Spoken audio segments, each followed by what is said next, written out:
السلام علیکم ورحمۃ اللہ وبرکاتہ۔ آگے آئے ہیں جی مقام نبی ایوب علیہ السلام جی ایوب علیہ السلام کے قبر انور اور ان کا گھر بھی ادھر ہی تھا۔ تو یہ مسجد حضرت یوشع علیہ السلام سے میں بھی 5 سے 7 منٹ دور ہے۔ پھر ادھر سے حضرت شعیب علیہ السلام کا مقام بھی قریبی ہے۔ یہ کونے میں ہے ادھر قبر انور کہہ رہے ہیں ادھر، اور یہ نبی ایوب علیہ السلام کا گھر بھی ادھر ہی تھا۔ یہ آپ کو دکھاتے ہیں ادھر، دیکھیں جی یہ سارا گھر تھے، کووڈ کی وجہ سے بند کر دیا تھا۔ اور یہ دیکھیں وہ اوپر ادھر کونے میں وہ کونے میں ہے مقام جی دوستوں، میں بھی کوشش کروں گا کہ حضرت ایوب علیہ السلام کی سٹوری بریفلی آپ کو نریٹ کروں۔ کئی اسکالرز کے مطابق حضرت ایوب علیہ السلام حضرت ابراہیم علیہ السلام کی آل میں سے ہیں، اور جو حضرت ایوب علیہ السلام کی والدہ ہیں وہ حضرت لوط علیہ السلام کی آل میں سے ہیں، اور آپ کی وائف جن کا نام رحمہ سلام اللہ علیہ ہے وہ حضرت یوسف علیہ السلام کی آل میں سے ہیں۔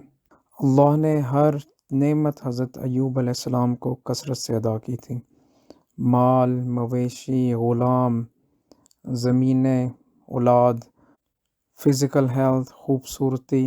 حضرت ایوب علیہ السلام کو کسی چیز کی کمی نہیں تھی۔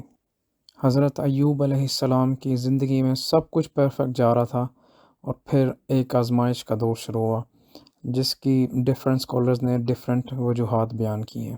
جو پہلی آزمائش آپ پہ آئی کہ آپ کے گھر کی چھت گرنے کی وجہ سے آپ کے بچوں کا انتقال ہو گیا، ایسے ہی غلام بھی ختم ہو گئے، اور پھر آپ کے پاس ہزاروں جانور تھے، اونٹ، بکریاں، وہ بھی ایک وبا آئی جس کی وجہ سے سارے ہلاک ہو گئے، تمام کھیتیاں اور باغات بھی تباہ ہو گئے۔ ایسے ہی ایک ایک کر کے ہر چیز تباہ ہو گئی، اور دنیاوی لحاظ سے حضرت ایوب علیہ السلام کے پاس کچھ نہ رہا۔ آپ خود سوچیں کہ ایک نارمل انسان کا اس پہ کیا ری ایکشن ہوگا اگر اسے بتایا جائے کہ ایک ایک کر کے سب کچھ برباد ہو گیا۔ پر سبحان اللہ، حضرت ایوب علیہ السلام کا ہر چیز پہ ری ایکشن یہی ہوتا تھا کہ اللہ کا مال ہے، جب تک اس نے مجھے دیا ہوا تھا تب تک میرا تھا، جب اس کی مرضی تھی اس نے واپس لے لیا، اور میں اس کی رضا میں ہی خوش ہوں۔ یہ آزمائشیں تو جاری تھیں، اور پھر اللہ نے آپ کو ہیلتھ وائز بھی آزمائش میں ڈال دیا۔ کہا جاتا ہے کہ آپ کے جسم پہ زخم ہی زخم بن گئے، آپ شدید بیمار ہو گئے، ایک ایک کر کے سب نے آپ کا ساتھ چھوڑ دیا سوائے آپ کی بیوی رحمہ سلام اللہ علیہ کے، جو آپ کی دن اور رات خدمت کرتی رہیں۔ یہ آزمائشیں حضرت ایوب علیہ السلام پہ کافی سال چلتی رہیں، اور جیسے میں نے آپ کو پہلے کہا ڈیفرنٹ اسکالرز نے ڈیفرنٹ ریزنز دیے ہیں کہ آزمائش کیوں آئی، پر جو بھی ریزن ہے آپ دیکھیں اس میں ہمارے لیے صبر کا کتنا بڑا لیسن ہے اسٹوری میں۔ جب آپ کی اس آزمائش کا وقت پورا ہوا اور آپ کی شفا کا وقت آیا تو اللہ کی طرف سے آپ کا حکم آیا کہ آپ اپنا پاؤں زمین پہ ماریں، اور ادھر سے آپ کے لیے پانی کا چشمہ نکلا پینے اور نہانے کے لیے۔ جب آپ نے اس پانی سے غسل لیا تو آپ کی ساری ہیلتھ کنڈیشنز دور ہو گئیں، اور کئی اسکالرز نے لکھا ہے کہ آپ کی جوانی بھی واپس آ گئی۔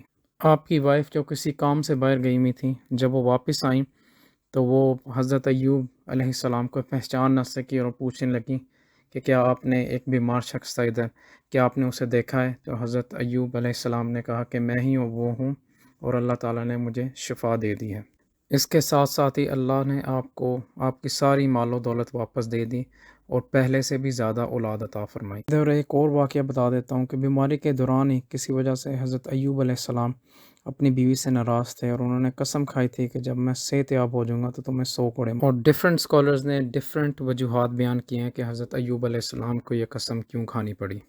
اور اوبویسلی اب حضرت ایوب علیہ السلام بالکل تندرست ہو گئے تھے، تو پھر اللہ نے حضرت ایوب علیہ السلام کو فرمایا کہ وہ اپنی قسم نہ توڑیں اور ایک جھاڑو لے کے اسے مار دیں تاکہ ان کی قسم پوری ہو جائے۔ یہ واقعہ بھی قرآن میں منشنڈ ہے۔ کئی اسکالرز کہتے ہیں کہ ساری نعمتیں واپس ملنے کے بعد 70 سال اور اس دنیا فانی پہ رہے۔ اور یہ تھی دوستو حضرت ایوب علیہ السلام کے لیجنڈری صبر کی کہانی۔